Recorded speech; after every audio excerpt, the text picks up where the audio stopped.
ഖബറിന്റെ സമീപത്ത് പള്ളി ഉണ്ടാക്കല് മുസ്ലിമീങ്ങളെ പരിപാടിയല്ല, അത് ശിർക്കന്മാരുടെ പരിപാടിയാണ്. കാരണം അന്നത്തെ ശിർക്കന്മാർ എന്ന് പറഞ്ഞാരാണ്? യഹൂദി നസ്രാനി. യഹൂദി നസ്രാനിയല്ലേ അവിടെയുള്ള ആളുകൾ. അപ്പൊ അവരിലുള്ള ആളുകൾ മുശ്രിക്കുകളായ ആളുകൾ. അവർക്കായിരുന്നു പരിപാടി എന്ത്? ഇദാ മാത ഫീഹിം റജുലുൻ സാലിഹുൻ ബനൗ അലാ ഖബരിഹി മസ്ജിദാ. അവരിലെ ഒരു പുണ്യാളനോ ഒരു നബിയോ ഒക്കെ മരണപ്പെട്ടാൽ ബനൗ അലാ ഖബരിഹി മസ്ജിദ, ആ മസ്ജിദിന്റെ അടുക്കൽ അവരെന്ത് ചെയ്യും? ഒരു പള്ളി ഉണ്ടാക്കും. അങ്ങനെ അതിനോട് ചുറ്റിപ്പറ്റി അത് ആരാധനാ കേന്ദ്രമാക്കി മാറ്റും ആ ശവകുടീരം. അല്ലെങ്കിൽ അതുപോലെ തന്നെ അടക്കം ചെയ്തിട്ടുള്ള സ്ഥലങ്ങൾ, നബിമാരുടെയും സാലിഹീങ്ങളുടെയും ഒക്കെ ഖബറുകളെ ആരാധനാ കേന്ദ്രങ്ങളാക്കി മാറ്റുന്ന രീതി ആർക്കായിരുന്നു ഉണ്ടായിരുന്നത്? യഹൂദിക്കും നസ്രാനിക്കും. അതുകൊണ്ട് ആ അഭിപ്രായമാണ് പ്രബലം എന്നാണ്. ഇനി ഇത് മുസ്ലിമീങ്ങളാണെന്ന് വന്നാലോ? മുസ്ലിമീങ്ങളാണെന്ന് വന്നാൽ മുഫസ്സിരീങ്ങൾ പറയുന്നത് എന്താണ്? അത് അവരുടെ അന്നത്തെ ഒരു ആചാരമാണ്. അവരുടെ അടുത്തൊരു പള്ളി ഉണ്ടാക്കുന്നേ പറഞ്ഞിട്ടുള്ളൂ. അത് അവരുടെ ഓർമ്മക്ക് വേണ്ടി ഒരു പള്ളി ഉണ്ടാക്കുമെന്ന് പറഞ്ഞു. എന്നാൽ തന്നെയും അതിൽ നമുക്ക് തെളിവില്ല. കാരണം ശറഉ മൻ ഖബ്ലനാ എന്നൊരു തത്വമുണ്ട്.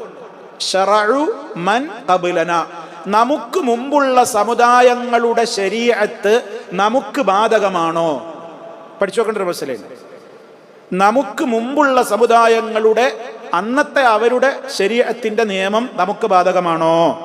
അതൊരു ചർച്ച ഉണ്ട് പണ്ഡിത ലോകത്ത്. പണ്ഡിതന്മാർ പറഞ്ഞു, നമ്മുടെ ശരീഅത്തിനോട് യോജിക്കാത്ത കാര്യങ്ങൾ നമുക്ക് ബാധകമല്ല, അവർക്ക് അനുവദനീയമാണെങ്കിലും.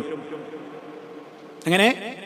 അവരുടെ ശരീഅത്തിൽ അവർക്ക് അനുവദനീയമായിരുന്നുവെങ്കിലും ആ നിയമം നമ്മുടെ ശരീഅത്തിൽ വിരോധിക്കപ്പെട്ടതാണെങ്കിൽ നമുക്ക് ആ നിയമം എന്തല്ല പിന്തുടരാൻ പാടില്ല. അവരുടെ ഒരു നിയമമായിരുന്നു, നമുക്കും ആ നിയമം വിരോധിക്കപ്പെട്ടിട്ടൊന്നുമില്ലെങ്കിൽ ആ ശരീഅത്ത് നമുക്കും എന്ത് ചെയ്യാം?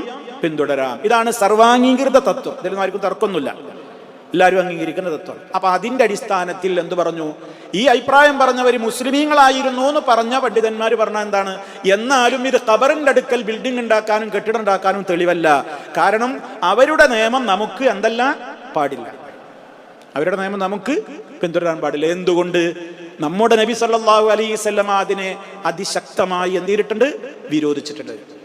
മരിക്കുന്ന വേളയിൽ പോലും നബി സല്ലല്ലാഹു അലൈഹി വസല്ലം പറഞ്ഞത് എന്താണ്? ലഅനത്തുല്ലാഹി അലൽ യഹൂദി വൻ നസാറ, ജൂത നസാറാക്കളുടെ മേൽ അല്ലാഹുവിന്റെ ശാപം ഉണ്ടാകട്ടെ. എന്താ കാരണം?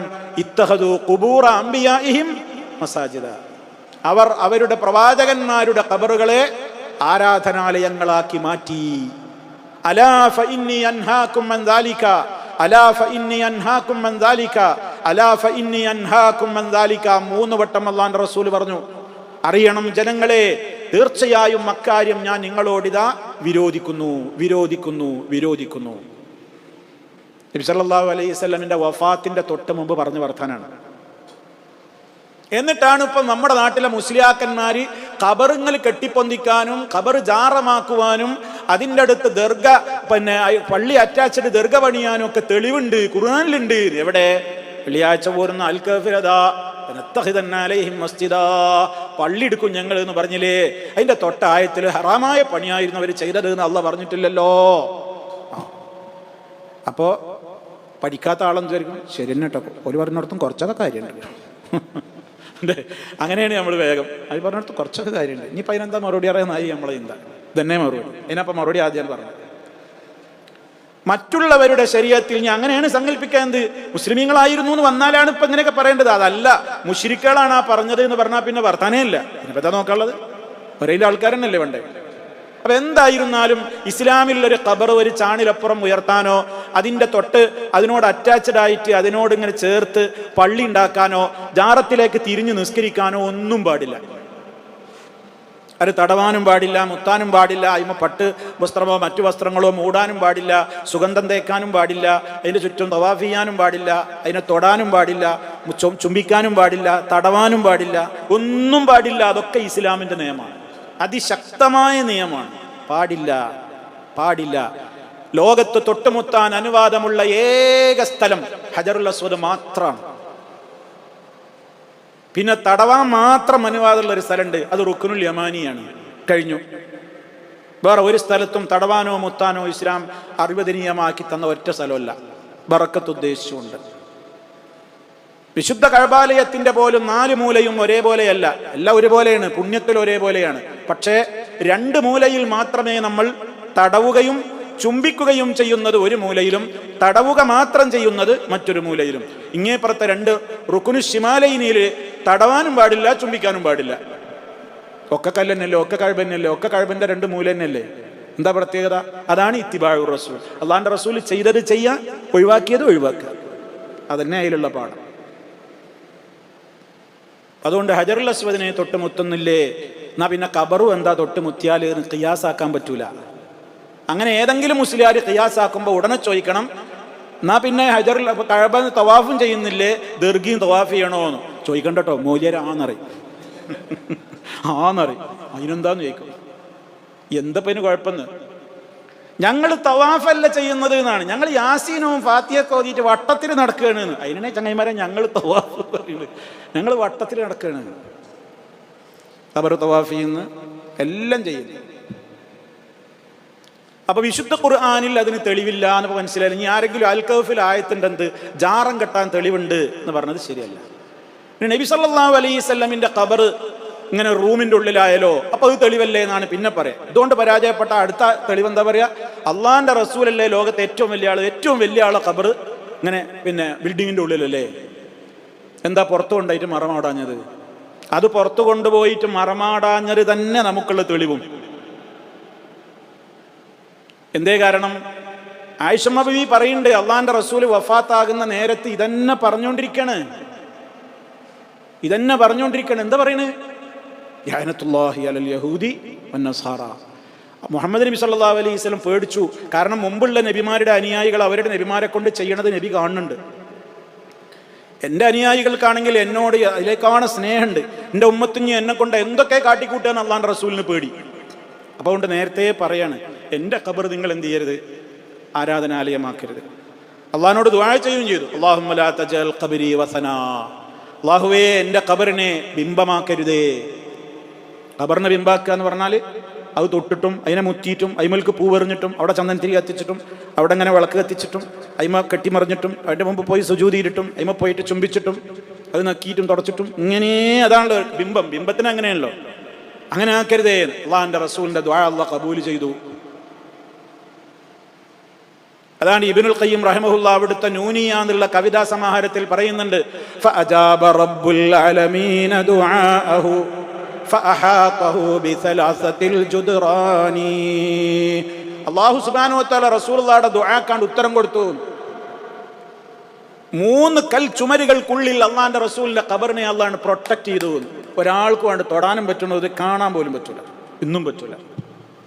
ഏത് രാജാവായിട്ടും കാര്യമില്ല, അതിൻ്റെ ഉള്ളിൽ പ്രവേശനമില്ല. ഡോറില്ലാത്ത 3 ചുമര, ഒരു വഴിയില്ല അതിലേക്ക് കിടക്കാൻ, ഒരു ചെറിയ ജനവധി പോലുമില്ല, കാണാൻ പറ്റൂല. അതിൻ്റെ അപ്പുറത്ത് ആധുനികമായി സൗദി ഗവൺമെന്റ് കെട്ടിയിട്ടുള്ള വേറൊരു ചുമരും, പിന്നെ അതിൻ്റെ അപ്പുറത്ത് 5ാമത്തെ ഗ്രില്ലും ഉണ്ട്, ഇരുമ്പ് ഗ്രിൽസ്. ആ ഇരുമ്പ് ഗ്രിൽസിന്റെ ഉള്ളിൽ കൂടെയാണ് ഇങ്ങനെ നോക്കിയാൽ നമ്മൾ ചുമരുമ്മലുള്ള ഒരു കർട്ടൻ കാണുന്നത്. അത് കണ്ടിട്ടാണ് നമ്മളെ നാട്ടിൽ നിന്ന് പോകുന്ന ആജിമാരെ ഈ മുസ്ലിയാക്കന്മാർ പറഞ്ഞു പറ്റിക്കുന്നത്. കണ്ടില്ലേ മമ്പർത്തപ്പാപ്പാന്റെ പുത്തമ്പള്ളി പാപ്പാന്റെ ജാറത്തേക്കാണ് വലിയ ജാറായിട്ട് കണ്ടില്ലേ പടുത്തുയർത്തിക്കുന്നത്. എവിടെ കാണുന്നത്? ഈ ചുമരാണേ, കാണാൻ പറ്റൂല. തീപിടുത്തണ്ടായി കുറെ കാലങ്ങൾക്ക് മുമ്പ്, എത്രയോ വർഷങ്ങൾക്ക് മുമ്പ് തീപിടുത്തണ്ടായിട്ട് മദീനത്തെ നബി സല്ലല്ലാഹു അലൈഹി വസല്ലമിന്റെ ഖബറുള്ള റൂമിന്റെ ചുമരൊക്കെ ഇടിഞ്ഞു വീണു. ആ സമയത്ത് 1-2 കുറഞ്ഞ ആളുകളെ എത്തി നോക്കി അപ്പുറത്തേക്ക് കണ്ട കാഴ്ച എന്താണ്?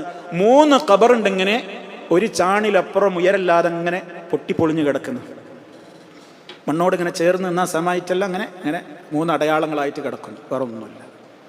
അതാണ് ഇപ്പം നമ്മുടെ നാട്ടിലൊക്കെ ചുമരുമ്മലൊക്കെ പിന്നെ കാടുകളിലും ചുമരില് കലണ്ടറിലും ഒക്കെ അതാ ഖബർ റസൂലില്ല, അള്ളാന്റെ റസൂലിന്റെ ഖബറാണിതെന്ന് പറഞ്ഞിട്ട് കെട്ടിപ്പൊക്കിയ വലിയൊരു ജാറും എന്നിട്ട് വലിയൊരു മെഴുകുതിരി, ഒരു വിളക്കും, വലിയൊരു തലപ്പാവ് ചുറ്റി വെച്ചൊരു ചിത്രമൊക്കെ ആയിട്ട് ഇങ്ങനെ നാട്ടിലെ ആളുകൾ പ്രചരിപ്പിക്കുന്നത്. ബർക്കത്തിന് വേണ്ടിയിട്ട് വീടുകളിലൊക്കെ ആ കലണ്ടറാണ് തൂക്കിയിടുന്നത്, ഇതാ റസൂലുള്ളാഹിന്റെ ജാറാണെന്ന് പറഞ്ഞിട്ട്. ഏതോ ഒരു കള്ള ഫോട്ടോ ആരോ ഉണ്ടാക്കിയിട്ട് നിർമ്മിച്ചുണ്ടാക്കിയതാണ്. മാത്രല്ല നബിന്റെ പേരിൽ പല ജാറങ്ങളാണ് നെറ്റിലൊക്കെ സെർച്ച് ചെയ്ത് നോക്കിയാൽ കിട്ടുക. വേറൊരു മോഡലിൽ കാണുന്നുണ്ട്, അത് നമ്മൾ സെർച്ച് ചെയ്തിട്ട് അതിൻ്റെ അങ്ങേ തല പോയി നോക്കുമ്പോൾ തുർക്കിയിലുണ്ട്, കോനിയ എന്ന് പറയുന്ന സ്ഥലത്തുണ്ടായിരുന്ന ഒരു റൂമി, ഒരു സൂഫി റൂമി ഉണ്ട്, റൂമിയുടെ ഖബറ. അയാളെ ഖബർ കെട്ടിപ്പൊന്തിച്ചിട്ടുണ്ട്. ആ ഖബറാണ് ഇപ്പം നബിൻ്റെ ഖബറാന്ന് പറഞ്ഞിട്ട് കൊണ്ടു കിടക്കുന്നത്. അങ്ങനെ പലതും ഉണ്ട്, 2ഉം 3ഉം ഖബറൊക്കെ. നാദാപുരത്തുനിന്ന് ആ ഖബർ മുഴുവൻ നമ്മൾ പൊളിച്ചു. ഖബർ പൊളിച്ചു എന്ന് പറഞ്ഞാൽ അത് നെറ്റിൽ നിന്ന് തന്നെ ഓരോന്ന് എടുത്ത് കാണിച്ചിട്ട് ഇതാ നിങ്ങൾ കാണിച്ച 3 ഖബറാണ് ഇതെന്ന് പറഞ്ഞാൽ 3ഉം പൊളിച്ചു. പിന്നെ വർത്താനൊന്നുമില്ല. ഇതാണ് ഇപ്പോൾ റസൂലുള്ളാഹിന്റെ ഖബറാണ്, കണ്ടില്ലേ നബിൻ്റെ ഖബർ കെട്ടിപ്പൊന്തിക്കുന്നത് കണ്ടില്ലേ എന്നൊക്കെ പറയും. മാത്രല്ല ആയിഷ ബീവി പറയുന്നുണ്ട്, അള്ളാഹിന്റെ റസൂൽ അങ്ങനെ അന്ന് വളരെ ബേജാറോടുകൂടി പറഞ്ഞിട്ടില്ലായിരുന്നുവെങ്കിൽ അള്ളാഹിന്റെ റസൂലിന്റെ ഖബറും ബഖീയിൽ കൊണ്ടുപോയി മറമാടുമായിരുന്നു. പിന്നെ ബഖീയിൽ കൊണ്ടുപോയിട്ട് മറമാടാഞ്ഞാൽ എന്തേ? പരസ്യമായി ആളുകൾ കാണുക ഖബറായി കഴിഞ്ഞാൽ ആളുകൾ അത് മാന്താനും തൊടാനും അയിമേൽക്ക് തിരിഞ്ഞു നിസ്കരിക്കാനും അയിമ കെട്ടിപ്പിടിക്കാനും അവിടുത്തെ മണ്ണ് വാരാനൊക്കെ വരും. ഇതല്ല കൗമ്. അതുകൊണ്ട് അള്ളാഹ് പ്രൊട്ടക്ഷൻ ചെയ്തതാണ്. ഒരാൾക്കും അത് തൊടുന്നതും ചുംബിക്കുന്നതും പോയിട്ട് കാണാൻ വരെ പറ്റൂല. ഇന്നത്തെ സൗദി രാജാവ് വരെ കണ്ടിട്ടില്ല, പറ്റൂല. അപ്പൊ നമ്മൾ വിചാരിക്കും വിദേശികളൊക്കെ വരുമ്പോൾ ആ ഗ്രില്ല് തുറന്നു കൊടുക്കണ്ടല്ലോ. ഉള്ളിലേക്ക് പോകണത് എവിടുക്കാന്നറിയോ? ആ 4 ചുമരിന്റെ ഇപ്പുറത്തൊരു ഇടനാഴിക ഉണ്ട്, അതിൻ്റെ ഉള്ളിൽ കാണാൻ കയറ്റിയതൊക്കെ. നമ്മൾ ചിലപ്പോൾ നെറ്റിലൊക്കെ കണ്ടിട്ടുണ്ടാവും. വിദേശത്ത് നിന്ന് വലിയ പ്രമുഖരൊക്കെ വരുമ്പോൾ ചിലപ്പോൾ ഒന്നും അങ്ങനെ തുറന്നു കൊടുക്കലുണ്ട്. തുറന്നു കൊടുത്തിട്ട് അവർ പിന്നെ പറയാനല്ലേ അവരൊക്കെ ഖബർ കണ്ടു എന്നൊക്കെ പറയും. പച്ച നോണ പറയാണ്. മറകൾക്കപ്പുറത്താണ്, ഒരു മറയല്ല. ഇബ്നുൽ ഖയ്യിം റഹിമഹുല്ലാ അന്ന് 7-ാം നൂറ്റാണ്ടിൽ അദ്ദേഹത്തിന്റെ കാലഘട്ടത്തിൽ അദ്ദേഹം ഈ വരികൾ എഴുതുമ്പോൾ അദ്ദേഹം പറഞ്ഞതെന്താണ്? ഫഅഹാതഹു ബിസലാസത്തിൽ ജുദറാനി, 3 കൽച്ചുമരുകൾ കൊണ്ട് അതിന്റെ ഉള്ളിലാക്കി ഖബറിനെ, അതിനെ പ്രൊട്ടക്ഷൻ തീർത്തു.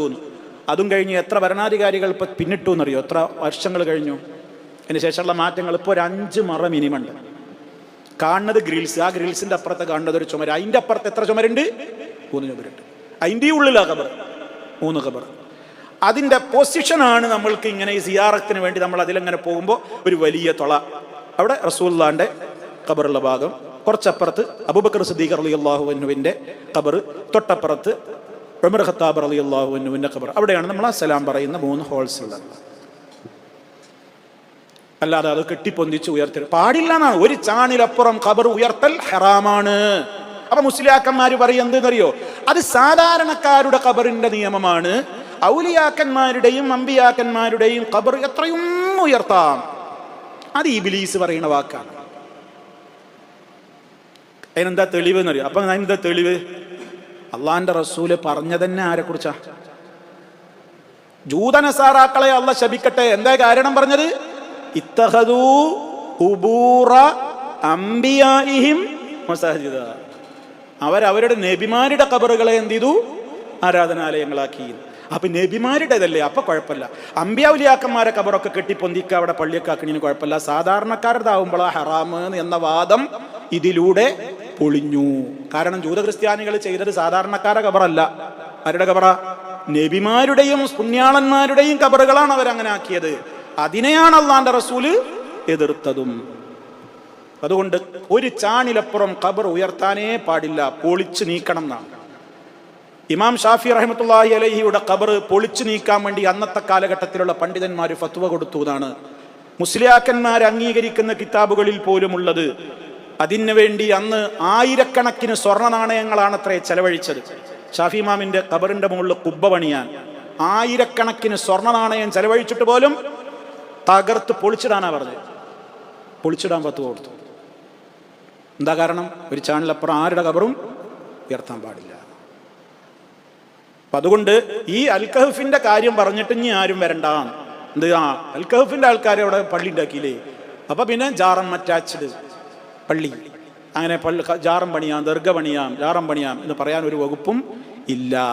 അതുപോലെ നത്തഖിദന അലൈഹിം മസ്ജിദ എന്ന് പറഞ്ഞത് ഒന്നുകിൽ മുസ്ലിമീങ്ങളാണെങ്കിലും വകുപ്പില്ല. എന്തുകൊണ്ട് എന്ന് ഞാൻ പറഞ്ഞത് മറക്കരുത്. മുശ്രിക്കുകളുടെ വാക്കാണത്. അതാണ് പ്രബലമായ അഭിപ്രായം. അക്കാര്യത്തിൽ പിന്നെ വ്യാഖ്യാനത്തിനൊട്ട് പഴുത് ഇല്ല താനും. കാര്യം വളരെ വ്യക്തമാണ്. അപ്പൊ ഇതാണ് ഇസ്ലാമികമായി. അപ്പൊ നബി സല്ലല്ലാഹു അലൈഹി വസല്ലമിന്റെ വഫാത്തിന്റെ നേരത്ത് പറഞ്ഞ അന്ത്യ വസിയത്ത് പോലും കാറ്റിൽ പറത്തിക്കൊണ്ടാണ് നമ്മുടെ നാട്ടിൽ, കേരളത്തിൽ തിരുവനന്തപുരം മുതൽ കാസർഗോഡ് വരെയാണ് നോക്കിയാൽ 1000കണക്കിന് ദർഗകളും മഖാമുകളും നിർമ്മിച്ചിട്ടുള്ളത്. അള്ളാന്റെ റസൂലിന്റെ ഈ വാചകത്തെ ചവറ്റുകൊട്ടയിലേക്ക് വലിച്ചെറിഞ്ഞിട്ടാണ് ഉണ്ടാക്കിയിട്ടുള്ളത്. എത്ര ശാപമുണ്ടാകും അത് കെട്ടിപ്പൊന്തിച്ചവന്? ആ ജാറം നിർമ്മിച്ചവന് എത്ര ശാപമുണ്ടാകും? അത് ഉദ്ഘാടനം ചെയ്തവന് എത്ര ശാപമുണ്ടാകും? അതിന്നും പരിചരിച്ച് അതിനെ ഏറ്റവും കൂടുതൽ മിനുക്കി തേച്ച് വളർത്തിക്കൊണ്ടിരിക്കുന്ന ജനതയ്ക്ക് എത്ര ശാപമുണ്ടാകും? നമ്മൾ മനസ്സിലാക്കണം. അതുകൊണ്ട് ഉലായിക ശിറാറുൽ ഖൽഖി ഇൻദല്ലാഹ് എന്നാണ് അല്ലാഹുവിന്റെ റസൂൽ പറഞ്ഞത്.